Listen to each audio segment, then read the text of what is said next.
आज हम फेयोल के प्रबंध के सिद्धांत के बारे में पढ़ेंगे। देखो, प्रबंध की जो क्लासिकल विचारधारा के विकास में फेयोल के प्रशासनिक सिद्धांत महत्वपूर्ण कड़ी का काम करते हैं। जहाँ टेलर कारखाने में कर्मशाला पर श्रेष्ठतम कार्य पद्धति की रचना करने, दिन को का उचित कार्य, विभेदात्मक मजदूरी प्रणाली एवं क्रियात्मक फोरमैनशिप के रूप में कार्य करने में क्रांति लाने में सफल रहे, वहीं हेनरी फेयोल ने समझाया कि प्रबंधक का कार्य एवं इसे पूरा करने के लिए किन सिद्धांतों का पालन किया जाएगा। तो फेयोल ने क्या समझाया कि प्रबंधक का कार्य क्या है और उन कार्यों को पूरा करने के लिए कौन कौन से सिद्धांत पूरे तरह से पालन उनका करना चाहिए। कारखाना प्रणाली में यदि श्रमिक की कार्य क्षमता का महत्व है तो प्रबंधक की कार्य कुशलता का भी उतना ही महत्व है। फेयोल के योगदान को प्रबंध की कुशलता में सुधार में उसके सिद्धांतों के प्रभाव जो वर्तमान में भी हैं के रूप में समझना चाहिए।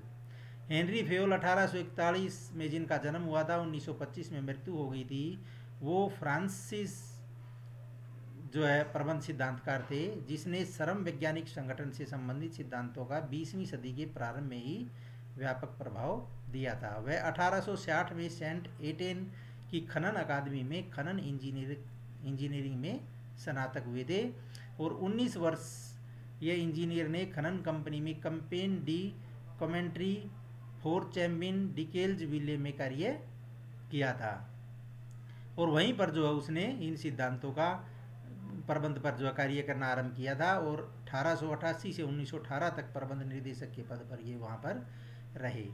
तो फेयोल पहला व्यक्ति था जिसने प्रबंध के 4 कार्य निर्धारित किए थे: नियोजन, संगठन, निर्देशन एवं नियंत्रण करना। फेयोल के अनुसार किसी औद्योगिक इकाई के कार्य को इस प्रकार बांटा जा सकता था कि तकनीकी, वाणिज्यिक, वित्तीय, सुरक्षा, लेखाकर्म एवं प्रबंधन। उसने यह सुझाव दिया कि प्रबंधक में जो भी गुण होने चाहिए वे आवश्यक है: शारीरिक, नैतिक, शैक्षणिक, ज्ञान एवं अनुभव। उनका मानना था कि प्रबंध का वह सिद्धांत जो संगठन के परिचालन का सुधार में सहायक हो सकते हैं, जिसकी क्षमता में की कोई सीमा नहीं है। अधिकांश रूप से अपने स्वयं के अनुभव के आधार पर उसने प्रशासन की अवधारणा को विकसित किया और उसने 14 सिद्धांतों पर जो है सन 1917 में एक पुस्तक प्रकाशित की, एडमिनिस्ट्रेशन इंडस्ट्रियल एट generally, administration industrially and generally में विस्तार से चर्चा की और 1949 में यह अंग्रेजी में जनरल एंड इंडस्ट्रियल मैनेजमेंट के शीर्षक के रूप में प्रकाशित हुई। उसके योगदान के कारण उसे सामान्य प्रबंधक का जनक भी कहा जाता है। फेयोल को क्या कहा जाता है? सामान्य प्रबंधक का जनक। उसका देखो जीवन काल दे रखा है। प्रबंध जो 1841 से 1925 खनन, इंजीनियरिंग एवं प्रबंध विषय का सिद्धांतकार था, फ्रांसीसी नागरिक था। 1880 में सेंट एंटाइन की माइनिंग अकादमी से स्नातक था। कैंपेनी डी कमेंट्री फोर कैंप्यू डी के जी बिले खनन की कंपनी की स्थापना की तथा 1988 में इसके प्रबंध निदेशक बने। 1918 तक पद पर रहे। एडमिनिस्ट्रेशन इंडस्ट्रियली के 8 जनरली जो 1949 में जनरल एंड इंडस्ट्रियल मैनेजमेंट के शीर्षक से अंग्रेजी में प्रकाशित हुआ, इसे क्लासिकल प्रबंध विषय का आधारभूत कार्य माना जाता है।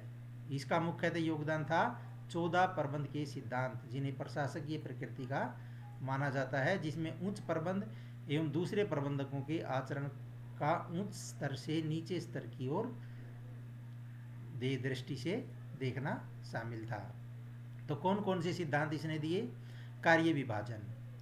कार्य विभाजन को करने के लिए कार्य को छोटे छोटे भागों में विभक्त किया जाना चाहिए। प्रत्येक कार्य हेतु एक योग्य व्यक्ति हो जो प्रशिक्षित विशेषज्ञ की आवश्यकता होती है। इस प्रकार कार्य विभाजन में विशिष्टीकरण के महत्व पर फेयोल ने बल दिया था।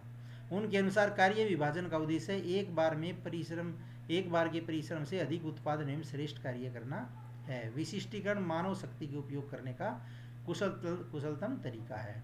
तो उन्होंने कहा था कार्य को इस प्रकार से बांट दिया जाए ताकि एक विशिष्ट योग्यता का व्यक्ति ही उस कार्य को कर सके।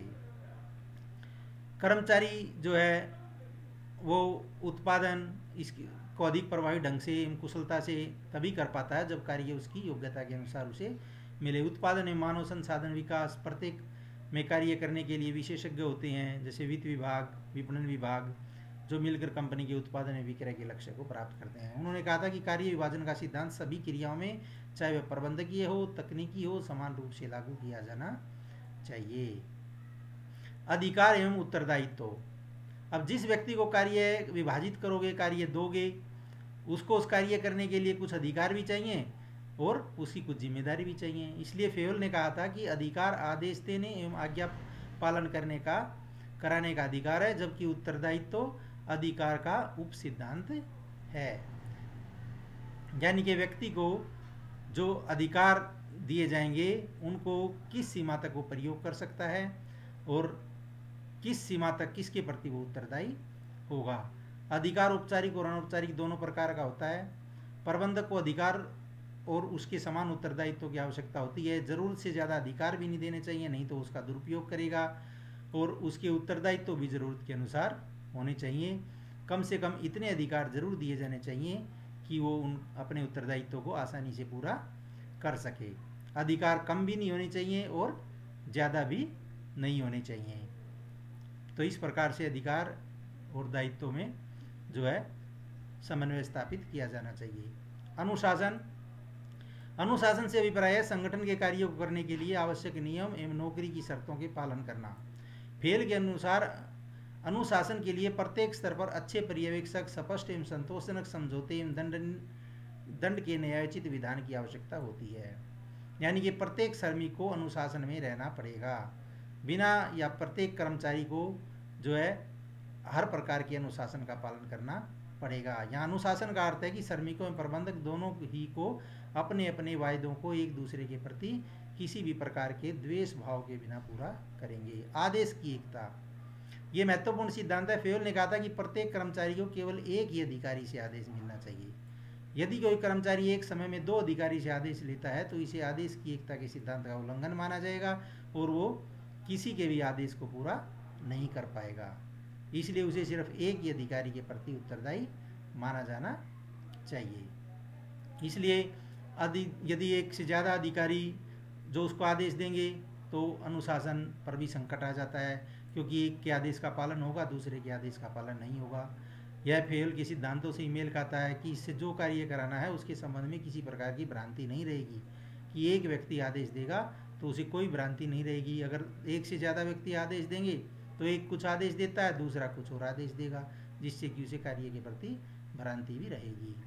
निर्देश की एकता, संगठन को सभी इकाइयों को समन्वित एवं केंद्रित प्रयत्नों के माध्यम से समान उद्देश्यों की ओर अग्रसर होना चाहिए।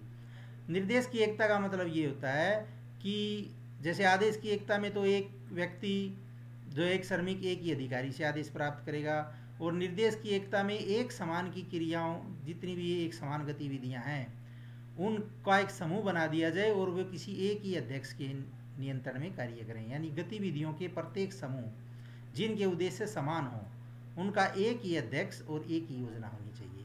ये कार्यवाही की एकता एवं सहयोग को सुनिश्चित करेगा। जैसे एक कंपनी मोटरसाइकिल एवं कार का उत्पादन कर रही है तो इसके लिए उसे 2 अलग अलग विभाग बनाने चाहिए। प्रत्येक विभाग को अपनी प्रभावी योजना एवं संसाधन अपने अलग अलग होने चाहिए और किसी भी तरह से 2 विभागों के कार्य एक दूसरे पर आधारित नहीं होने चाहिए। तो ऐसे जो है, अब आदेश की एकता और निर्देश की एकता में थोड़ा सा डिफरेंस है। जैसे आदेश की एकता किसी भी अधीनस्थ को एक ही अधिकारी से आदेश प्राप्त होगा। निर्देश की एकता में समान उद्देश्यों वाली क्रियाओं के लिए एक अध्यक्ष और एक ही योजना अधिकारी होगा। यह दोहरी अधीन स्थिति को रोकता है। यह क्रियाओं के एक दूसरे पर आच्छादन को रोकना है। यह कर्मचारी को व्यक्तिगत रूप से प्रभावित करता है और यह पूरे संगठन को प्रभावित करता है। अब आइए सामूहिक हितों के लिए व्यक्तिगत हितों को समर्पण, छठा सिद्धांत। फेयोल ने कहा था कि जब संस्था के उद्देश्य की बात आती हो और संस्था के हितों की बात आती हो तो व्यक्ति को अपने निजी हितों को छोड़ देना चाहिए, कि संगठन के हितों को कर्मचारी विशेष के हितों की तुलना में प्राथमिकता देनी चाहिए। कंपनी के कार्य में प्रत्येक व्यक्ति का कोई ना कोई हित होता है। कंपनी के भी अपने उद्देश्य होते हैं, तो कंपनी के उद्देश्य को हमें पहले प्राथमिकता देनी चाहिए और व्यक्तिगत उद्देश्यों को बाद में प्राथमिकता देनी चाहिए। जैसे विभिन्न हितधारी होते हैं, स्वामी है, अंशधारी है, लेनदार है, देनदार है, कर है, दाता है, अधिकारी हैं, ग्राहक हैं, समाज हैं, उनके हितों का किसी न किसी व्यक्ति अथवा व्यक्ति के एक छोटे समूह जो कंपनी पर दबाव बनाना चाहते हैं, उनके हितों की कुर्बानी जो है कंपनी के हितों के लिए, कंपनी के हितों की कुर्बानी इनके हितों के लिए नहीं दी जा सकती। इसलिए कंपनी को जो है वो सामूहिक हितों के लिए व्यक्तिगत हितों को इग्नोर कर देना चाहिए।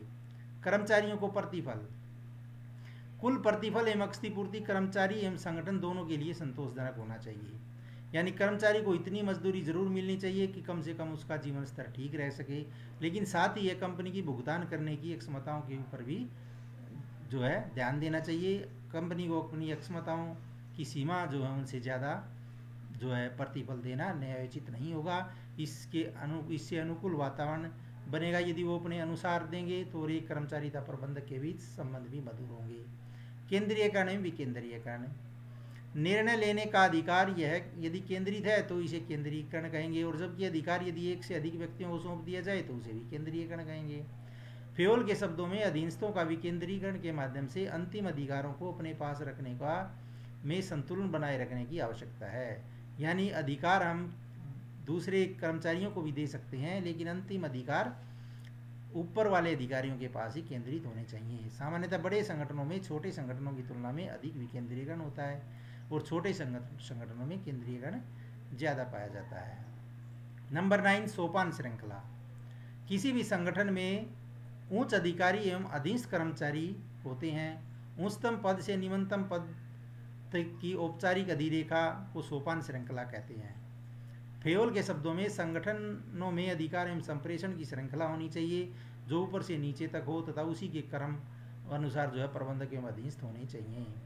जैसे कि सोपान श्रृंखला को हम ऐसे समझ सकते हैं, ऊपर ए अधिकारी है, उसके नीचे बी, सी, डी, ई, एफ और इधर एल, एम, एन, ओ, पी। तो ए को यदि डी से संपर्क स्थापित करना है तो ए पहले बी से करेगा, बी सी से करेगा और सी फिर डी से संपर्क स्थापित करेगा। अगर पी ए से संबंध स्थापित करना चाहता है तो पी ओ से करेगा, ओ एन से और एन एम से और फिर एल और ए के पास। ऐसी सोपान श्रृंखला चलती है, लेकिन कुछ विशेष परिस्थितियों में सीधा संबंध भी हो सकता है।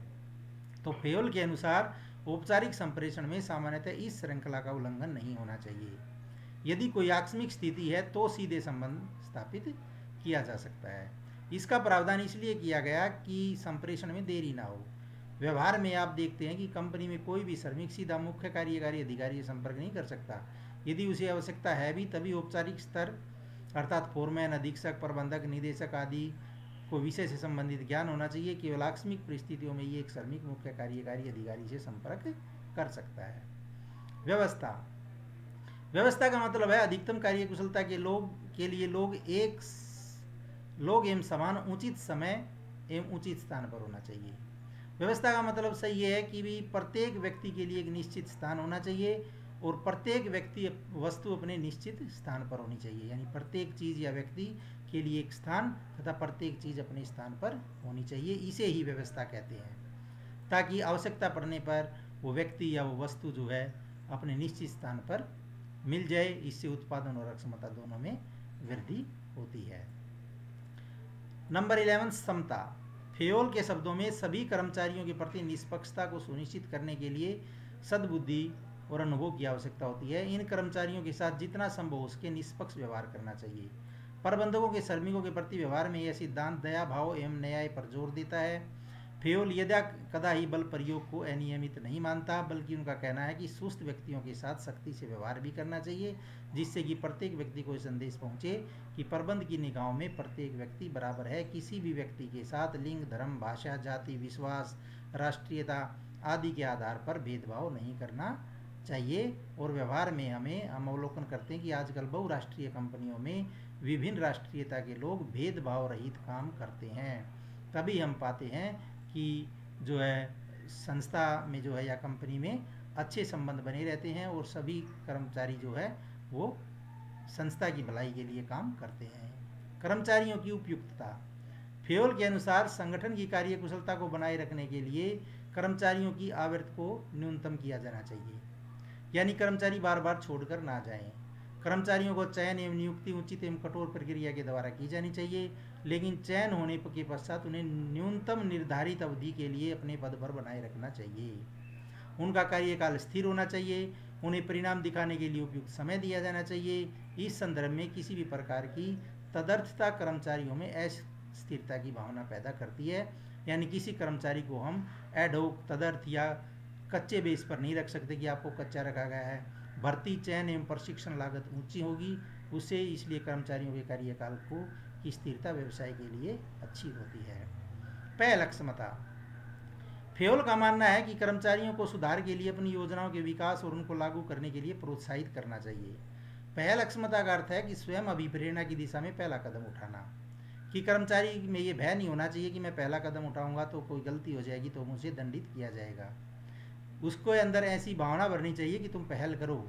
यह एक बुद्धिमान व्यक्ति के लक्षणों में से एक है। पहल क्षमता को प्रोत्साहित करना चाहिए, लेकिन इसका अर्थ ये नहीं है कि अपने आप को कुछ भिन्न दिखाने के लिए कंपनी के जो स्थापित रीति रिवाज हैं उनके विरुद्ध हम कार्य करें। एक अच्छी कंपनी वह है जिसमें कर्मचारियों द्वारा सुझाव पद्धति है, जिसके अनुसार उस पहल क्षमता सुझाव को पुरस्कृत किया जाए, जिसके कारण लागत में कमी आए, समय में कमी आए। सहयोग की भावना। फेयोल के अनुसार प्रबंध को कर्मचारियों में एकता एवं पारस्परिक सहयोग की भावना को बढ़ावा देना चाहिए।